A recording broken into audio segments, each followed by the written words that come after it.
Okay, boys and girls, let's get going. We're going to pick up where we left off on the last video. All right, so we talked about the steps that were involved. All right, so let's go with the graph. All right, so we have our graph, and as you can see, we have an economic profit here, the green area. All right, so one of the things I want to kind of just go over with is the areas here. All right, so if we look at this graph, if I want to look at the area of total revenue, I go 0 up to 6 across 2. We'll label this X. And I go down to 5 and back over to 0. That rectangle is the area of total revenue. 0, 6, X, and 5. Okay, so now we have the area of total revenue. Now we need the area of total cost. So we go 0, 3 over to Y down to 5. So the area of total cost is 0, 3, Y 5. All right, now we have the total revenue and the total cost. We subtract total cost from total revenue. And please do not tell my friends in the math department that I'm doing this. But let's cross out all our commonalities. So let's get rid of the zeros since they're in both cases. Get rid of the 5s because they're in both cases. And what are we left with? 3, 6, X, Y. 3, 6, X, Y is the area of profit, right? And that was the area, the points that were left here. All right, so that's another way to look at profit for a monopoly. All right, well, let's draw the graph again. Now we're going to draw our MC curve. All right, we go to MC equals MR, and that's going to be our profit maximizing output.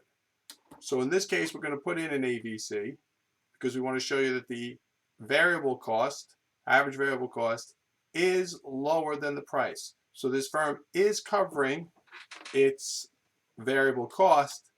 Yep, you guessed it. But it's not covering its total cost, right? So they're going to experience a little bit of a loss here. Now, why would they produce if they're experiencing a loss? Maybe the government's subsidizing. Maybe the government's helping in some way, right? Or they are covering, the entrepreneur is covering what he could do in his best alternative, and the amount of loss is negligible, right? All right, let's do another graph. Okay, so the first thing we do is we give us our MR, or demand, right? And just, I haven't emphasized this enough in the videos. You notice MR is always below the demand curve, except at the first unit, and the gap gets further and further away as we produce more. Right? So we have an oddly shaped MC curve here, continuously falling the whole time, right? And we have MR equals MC at QM, right? We go up and across, and this gives us the monopoly price. All right, so now we have the monopoly price.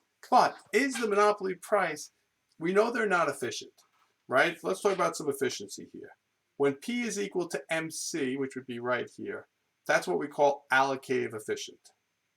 And when we're charging the price that's equal to the lowest point on the ATC curve, that's productively efficient. So we know right away that they're not allocative efficient. We know it's not really good for society to have a monopoly. So back in the day, they wanted to break up Microsoft. They've broken up AT&T. What if they break them up and make them a bunch of perfect competitors? Which was a question on the AP exam way back when. Can't tell you exactly when. I'm sure Miss C was like in middle school at the time. All right, anyway, so we have the MC curve. Let's find on this graph where the perfect competitor would produce. Well, we know the perfect competitor's demand is their MR, right? So we go to where MC equals demand here, which for the perfect competitor, the demand would be the MR. So we're going to go there, and that's where they're going to produce. So the first thing we realize here is that the price the perfect competitor charges is less than the monopolist. So consumers are getting it for a cheaper price, and look at the difference in quantity. We're producing that much more quantity by allowing the perfect competitor. The monopolist is making their profit here. They don't care to make, if they go out and make more, they're just going to lose profit unless they were broken up and forced to be a perfect competitor. So this point where MC equals the demand curve on a monopoly graph is known as the socially optimal price. All right, but we're going to add here our ATC curve, right? And we're going to go up from QR, and we're going to hit this dot, and we're going to realize that the cost is greater than the price than the socially optimal point. When this happens, you can't force the monopolist to charge that price if he's going to lose money. So the alternative is to go to this point where the ATC is intersecting demand. That's when the price is going to be equal to the ATC. It's not going to be the minimum ATC because you can see it's still falling here, right? But it's going to cover. So they're going to make zero economic profit at this point. All right, we'll label that F, and this point is known as the fair return price.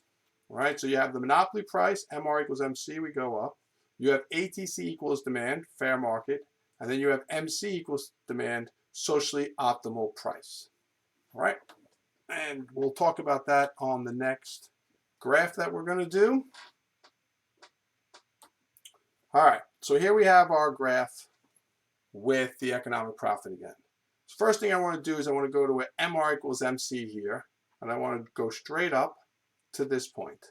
So I'm going to draw a solid black line, right? So I'm going to go from this point to here, and then what I want to do is I want to label this A.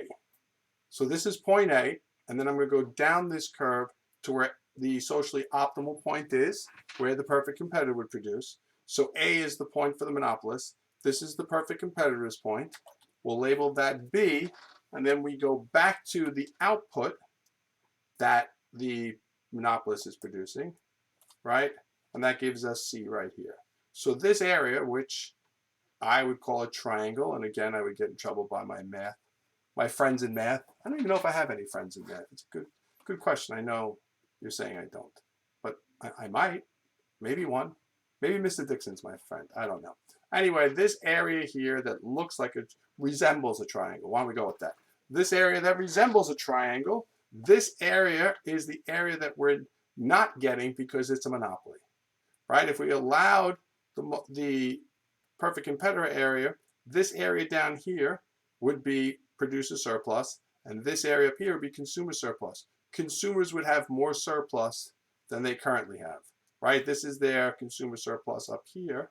If I went down here, they would pick up all this area. But you can see right away, they could be losing some of their profit, the producer. All right, so because none of this would be revenue anymore. So these boxes up here would be lost to the producer, right? But society would gain from it, while it's called the socially optimal point. All right, so we're going to label this area deadweight loss. All right, and why, if there's a deadweight loss, do we allow these things to occur? Well, because the first thing is firms can't get in to take away this profit or this deadweight loss because there are barriers to entry, right? Are factors that keep firms from entering the industry. So what are some of the barriers? First barrier is economies of scale. The firm is so big that the cost per unit is always, not always, but falling for a huge part of the time. The ATC is falling compared to small business that wouldn't get those discounts, right? So that's one reason. Another reason is legal barriers, right? Patents and licenses. If you have a patent, no one else can produce that good. Drug companies get patents. They keep it for a certain amount of time, and then the generic drug will come out. But the patent allows the companies to make make profit and pay for the research that they went in. It's a good example of what's happening right now with the COVID vaccination, right? That this isn't happening. They're not so much worried about, the government has paid them for their research, and they're not spending as much for their research as before because it's being streamlined. All right, so that's one way. Ownership of the essential resources. De Beers owns most of the diamonds in the world, right? So they own that resource. And then the last one is pricing, right? So we look at pricing, and because they have economies of scale and their cost per unit's cheap, they're able to charge a lower price. A firm coming into this industry would not want to charge the price where MR equals MC. It just would not be profitable for them. So therefore, they wouldn't be able to, they wouldn't want to get into this industry.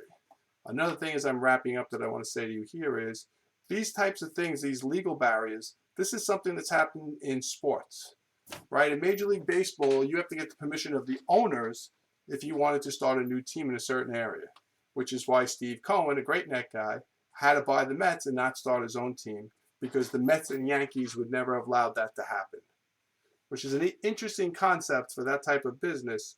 But McDonald's and Burger King can open up across the street from them. McDonald's can't keep Burger King out of their area. But Major League Baseball is allowed to do that.